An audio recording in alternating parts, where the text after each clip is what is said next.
সকাল হলেই প্রথমে আমি একটা কাঁচা গ্লাস ভালো করে ধুয়ে নিই। তাতে আমি 2 গ্লাস জল খাই। এই 2 গ্লাস জল খাওয়ার পর তারপরে আমি অন্যান্য জিনিস আজকে আমি ভিডিও করে দেখাবো আমি রোজ সকালে কি কি খাই। এর আগে একটা প্লেটে করে সাজিয়ে নামগুলো লিখে দিয়ে স্টিল ছবি পোস্ট করেছিলাম। আজকে সেটারই একটা ভিডিও করছি। একটা থালায় সমস্ত কিছু সাজিয়ে নিলাম। প্রথমে আমি কাঁচের গ্লাসে করে যে জল খাই সেটা একটু আগেই দেখিয়েছি। তো এখানে নিয়েছি কিছু ভেজানো বাদাম, ভেজানো কাঁচা ছোলা, ভেজানো মুগ ডাল, এটা আবার নতুন করে চালু করেছি। শিশিতে মধু আছে সেটাও নিলাম।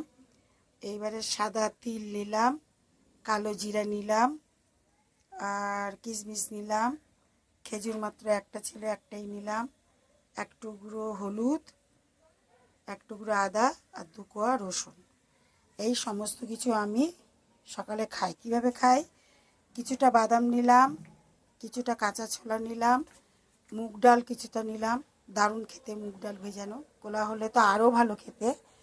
এক টুকরো আদা, হলুদ নিলাম, এক টুকরো আদা, 2 কোয়া রসুন আর সাদা তিল নিলাম।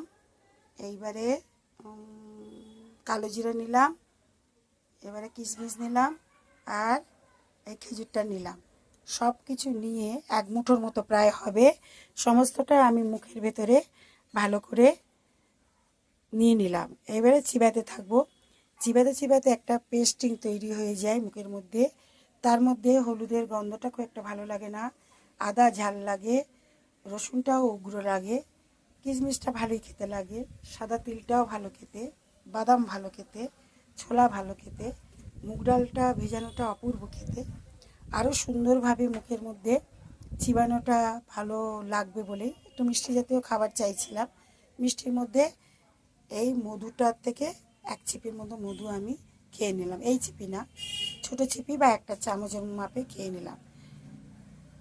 চিবিয়ে ভালো করে চিবিতে থাকলাম, এবার খেয়ে নিলাম। খেয়ে জল খেয়ে নিলাম, ব্যাস হয়ে গেল। এরপরে আমি প্রায় 5:30 নাগাদ উঠি।